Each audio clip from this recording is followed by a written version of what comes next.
नमस्कार, आप देख रहे हैं 4 PM न्यूज नेटवर्क और मैं हूं आपके साथ स्नेहा सिंह। आने वाले लोकसभा चुनाव को देखते हुए एक तरफ जहां महाराष्ट्र का सियासी पारा हाई चल रहा है, राजनेता लगातार चुनावी प्रचार में जुटे हुए हैं, वोटरों को साधने के लिए तरह तरह के वादे किए जा रहे हैं। दूसरी तरफ लोकसभा चुनाव से महाराष्ट्र के प्रशासनिक हालात कुछ ठीक नहीं चल रहे हैं। यहाँ कभी किसी नामचीन के घर पर गोलियां बरसाई जा रही हैं, तो कहीं किसी बड़े नेता को धमकी भरी पहले कॉल्स आ रहे हैं। लेकिन इतना सब कुछ होते हुए भी भाजपा संगठित शिंदे सरकार बेहतर कानून व्यवस्था के बड़े बड़े दावे कर रही है। लेकिन आज महाराष्ट्र की असलियत क्या है, ये किसी से छुपी नहीं है। भले ही सरकार द्वारा खोखले दावे किए गए हों कि प्रदेश में सब कुछ ठीक है, लेकिन आज जिस तरह के हालात बने हैं उससे एक बात तो साफ है कि स्थिति नाजुक है। सरकार कानून व्यवस्था में नाकाम दिख रही है।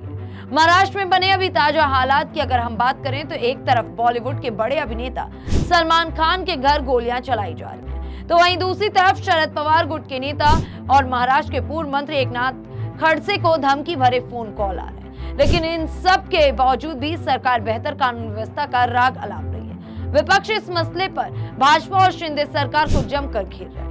आपको बता दें कि बॉलीवुड अभिनेता सलमान खान के घर पर हुई फायरिंग के बाद से लगातार सियासी बवाल मचा हुआ है। वहीं जब आरोपी पकड़े गए तो उसके बाद फिर से इस मामले ने तूल पकड़ लिया। दरअसल सलमान खान के घर के बाहर फायरिंग करने वाले दोनों आरोपियों को गुजरात से गिरफ्तार कर लिया गया। इस बीच आरोपियों के गुजरात से पकड़े जाने पर शिवसेना यूबीटी के प्रमुख और पूर्व मुख्यमंत्री उद्धव ठाकरे ने बीजेपी पर निशाना भी साधा। उद्धव ठाकरे ने सलमान खान के घर के बाहर फायरिंग करने वाले आरोपियों के गुजरात से पकड़े जाने पर कहा कि ऐसे लोग गुजरात से ही क्यों पकड़े जाते हैं। शूट आउट करके लोग गुजरात भाग जाते हैं, गद्दार गुजरात भाग जाते हैं, ड्रग पेडलर गुजरात से पकड़े जाते हैं, गुजरात की बदनामी हो रही है। बता दें कि इससे पहले उद्धव ठाकरे ने महाराष्ट्र की कानून व्यवस्था पर सवाल खड़े करते हुए कहा था कि राज्य पर किसी का ध्यान नहीं है, सिर्फ वोट चाहिए।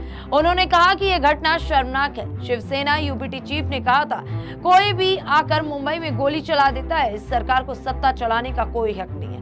कोई भी कहीं भी गोलियां चला रहा है, ऐसे कैसे कोई बाहर से आकर गोली चलाकर चला जाता है। साथ ही उद्धव ठाकरे ने यह भी कहा कि हमने देखा कि कैसे राहुल गांधी की चेकिंग की जा रही है। उम्मीद है कि ठीक इसी तरह से प्रधानमंत्री नरेंद्र मोदी और गृह मंत्री अमित शाह के भी सामानों की चेकिंग की जाए। वो चुनाव प्रचार के लिए किन किन चीजों का इस्तेमाल कर रहे हैं, उन सभी चीजों की भी जांच होनी चाहिए। इस मामले को बढ़ता देख सीएम शिंदे ने खुद सलमान खान से मुलाकात की। मुख्यमंत्री एकनाथ शिंदे ने सलमान खान को उनके घर पर गोलीबारी के मामले में 2 लोगों की गिरफ्तारी के बाद उन्हें सुरक्षा का आश्वासन दिया। उन्होंने पुलिस कमिश्नर को एक्टर सलमान खान और उनके परिवार की सुरक्षा बढ़ाने के कड़े निर्देश भी दिए। महाराष्ट्र के मुख्यमंत्री एकनाथ शिंदे ने मीडिया से बातचीत करते हुए कहा कि गोलीबारी में शामिल लोगों के खिलाफ कड़ी कार्रवाई की जाएगी। सीएम शिंदे ने यह भी कहा कि उन्होंने मुंबई पुलिस कमिश्नर को एक्टर सलमान खान और उनके परिवार के सदस्यों की सुरक्षा बढ़ाने का निर्देश दिया है। महाराष्ट्र के मुख्यमंत्री एकनाथ शिंदे ने कहा, मैंने सलमान खान को आश्वासन दिया है कि सरकार उनके साथ खड़ी है और उनकी सुरक्षा सरकार की जिम्मेदारी। सरकार ये सुनिश्चित करेगी कि मुंबई में कोई ऐसी हरकत करने की हिम्मत ना करे। पुलिस जांच कर रही है और सच्चाई सामने आ जाएगी। पुलिस पता लगाएगी कि घटना के पीछे कौन है, उनके खिलाफ कड़ी कार्रवाई की जाएगी। साथ ही उन्होंने और क्या कुछ कहा, देखिए इस वीडियो में। मैंने सलमान की भेंट हुई है और उनको मैंने कहा है पूरी सरकार आपके साथ है। जब यह हादसा हुआ था तब मैंने पुलिस कमिश्नर को तुरंत सुबह ही सूचना दी थी, जल्द से जल्द ये पुलिस कार्रवाई करे और इनको अरेस्ट करे। तो कल ही इनको भुज में से अरेस्ट हुआ है, दोनों को, विकी गुप्ता और एक सागर पाल, जो चंपारण बिहार के हैं।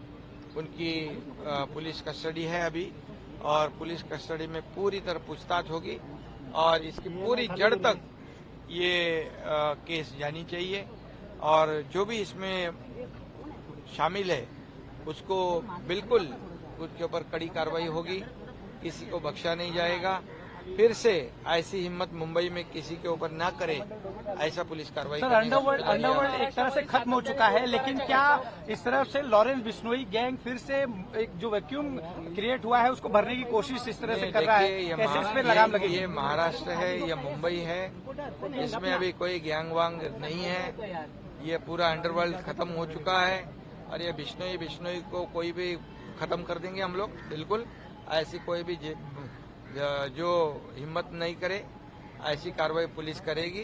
ये मुंबई पुलिस है, ये महाराष्ट्र है, या किसी की दादागिरी हम चलने नहीं देंगे और किसी भी नागरिक को कोई भी तकलीफ देने का काम करेगा। ये सलमान तो एक हमारा बहुत बड़ा फिल्म इंडस्ट्री में बहुत ही पॉपुलर फेस है और उसके परिवार की जिम्मेदारी भी हमारी है, सरकार की है। और ये ऐसी कोई गैंग वांग यहाँ पर चलेगी नहीं, किसी की दादागिरी यहाँ मुंबई महाराष्ट्र में हम चलने नहीं देंगे। और ये जो पकड़े हुए हैं उनसे पूछताछ शुरू है, ये जड़ तक पूरी इंक्वायरी जाएगी और जो भी इसमें शामिल है जो उसके ऊपर कड़ी कार्रवाई होगी। और इसके अंदर सलमान को पूरी तरह सुरक्षा देने की सूचना मैंने पुलिस कमिश्नर को दी है, उसके परिवार को भी सुरक्षा देने की सूचना दी हुई है। और बिल्कुल सलमान को कहा है चिंता करने की आवश्यकता नहीं, हम सरकार आपके साथ है। ये सरकार लोगों की सरकार है और इसलिए लोगों की हिफाजत करना, उनकी रक्षा करना हमारा काम है, वो हम करेंगे। अब भले ही मुख्यमंत्री जी बड़े बड़े दावे कर रहे हो, लेकिन महाराष्ट्र में आए दिन ऐसी घटनाएं हो रही हैं। न सिर्फ सलमान खान बल्कि महाराष्ट्र के पूर्व मंत्री एकनाथ खड़से को धमकी मिली। पूर्व मंत्री एकनाथ खड़से को एक अज्ञात शख्स ने फोन कर गंभीर परिणाम भुगतने की धमकी दी है, जिसके बाद पुलिस ने इसकी जांच शुरू कर दी। इस संबंध में एक अधिकारी ने ये जानकारी दी है कि फोन करने वाले ने गैंगस्टर दाऊद इब्राहिम और छोटा शकील का भी नाम लिया।